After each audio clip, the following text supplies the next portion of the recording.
সালটা 2013। আমরা একটা যৌথ পরিবারে থাকি। আমার আর আমার ফুপির বয়সে পার্থক্য খুব বেশি ছিল না, আর বন্ধুসুলভ সম্পর্ক থাকার কারণে আমার ঘরটা ফুফির সাথে শেয়ার করতে হতো। আমাদের ঘরের বারান্দার সাথে ছিল একটা বাগান, যেখানে দাদাভাই নানা ফলমূলের গাছ লাগিয়েছিলেন। সেখানে একটা পেয়ারা গাছ ছিল। আমাদের ঘরের ওয়াশরুমের দরজা ছিল বারান্দায়, আর বারান্দা থেকে স্পষ্টভাবে দাদার সে বাগানটা দেখা যেত। একদিন রাতে হঠাৎ ফুপির ওয়াশরুমে যাওয়ার প্রয়োজন পড়ে। তখন রাত 2টা কিংবা 3টা বাজে।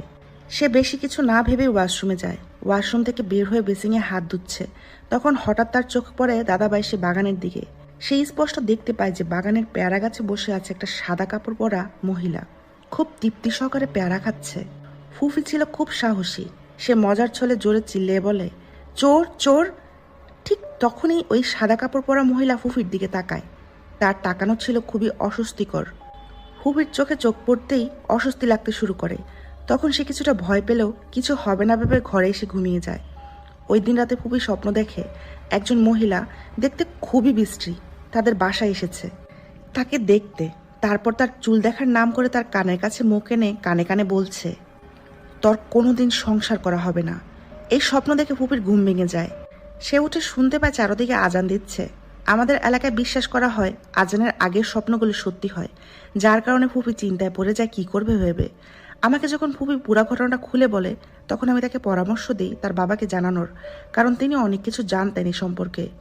তারপর ফুপি সবকিছু খুলে বলার পর তার বাবা তাকে পরীক্ষা করে দেখেন যে ওই মহিলা ফুপির উপর ভর করতে চাইছে। ফুপি দেখতে খুব সুন্দর ছিল, তার আগেও সে জিনের নজরে পড়েছে, কিন্তু কিছু সূরা পড়ার পর তাকে তারা ছেড়ে দিয়েছিল। তাই দাদাভাই এটা নিয়ে তেমন একটা আর ভাবেনি। এরপর ফুফি কিছু সূরা পরে তার শরীর বন্ধ করার চেষ্টা করেন। ওই দিন বিকেলে দাদাভাই জাম পাড়ার জন্য আমাদের একতলার ব্যালকনিতে ওঠেন, যেটা পেয়ারা গাছের সাথেই ছিল। তবে হুট করে কোনো কারণ ছাড়া আমাদের ব্যালকনির সেই সাইড ভেঙে পড়ে যায় যেখানে দাদা দাঁড়িয়েছিলেন। আমাদের বাসা এত হালকা না যে এত সহজে ভেঙে পড়বে। তাই আমরা বিষয়টা দ্রুত হাসপাতালের মসজিদের ইমামকে জানাই। উনি বলেন দাদাভাই যে জিন থেকে ফুপিকে বাঁচানোর চেষ্টা করেছিলেন সে খুবই শক্তিশালী। হুজুর কিছু করতে পারবে না, আরো ভালো হুজুর দেখাতে হবে। কিন্তু তিনি কিছু সময়ের জন্য আমাদের সবার শরীর বন্ধ করে দিয়ে যান। পরের দিন দাদাভাই তার নিকট আত্মীয়র কথা মতো শম্ভুগঞ্জ যান এক নামকরা হুজুরের কাছে। সেই হুজুর ফুফির চিকিৎসা করেন এবং বলেন ফুফি যেন বিয়ের আগ পর্যন্ত কোনোভাবেই ওই বাগানের সন্ধ্যায় না যায়, ওই ওয়াশরুমের যেন কাল সন্ধ্যায় না যায়, এবং চুল ছেড়ে যাতে বেশি ঘোরাঘুরি না করে। প্রথম প্রথম সবাই ফুপিকে চোখে চোখে রাখছিল, কিন্তু এর 1 বছর ঘুরতেই আমরা ঘটনাটার রেশ কাটিয়ে উঠি, যার ফলে আর এ বিষয়ে লক্ষ্য রাখা হয়নি। এর মাঝে এসে পড়ে পহেলা বৈশাখ। আমরা সবাই মিলে লাল শাড়ি পরে ঘুরতে যাই পার্কে। তবে ঘোরাঘুরি করে ফিরতে ফিরতে সন্ধ্যা হয়ে যায়। তখন সাথে আমাদের বাসার পিছনে একটা মেয়েও ছিল। তাই আমরা ভাবি